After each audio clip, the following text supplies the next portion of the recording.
Nasunog ang isang bahay sa Purok 7, Barangay Manogob, San Vicente, Camarines Sur nitong Martes ng gabi. Ayon kay Senior Fire Officer 4 Ronnie Jerez, Chief ng San Vicente Bureau of Fire Protection, isang concerned citizen ang nag-report sa kanilang tanggapan. Lumalabas sa investigasyon na nagsimula ang sunog sa sala ng bahay dahil sa napabayaang nakasinding kandila.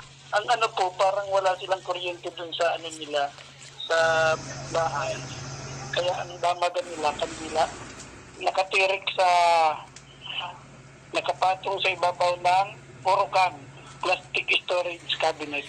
Doon nag-umpisa yung sunog. Siguro natumba yung kandila. Mabilis umanong kumalat ang apoy dahil gawa lamang sa light materials ang bahay. Umabot naman sa unang alarma ang sunog at idineklarang fire out 10:00 na ng gabi.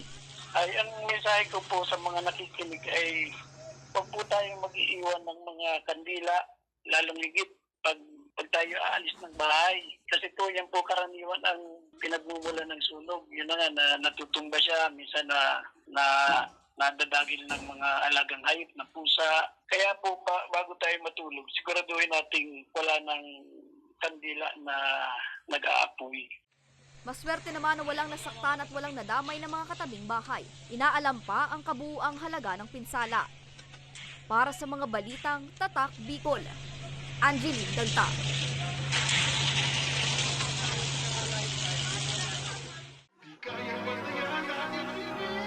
Ganito dapat kasarap ang buhay. Madaming pagkain kasi kayang-kayang bilhin.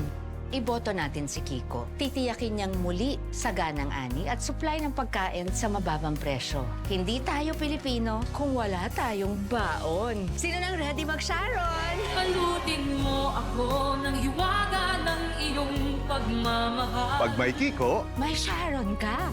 Number 51 sa balota.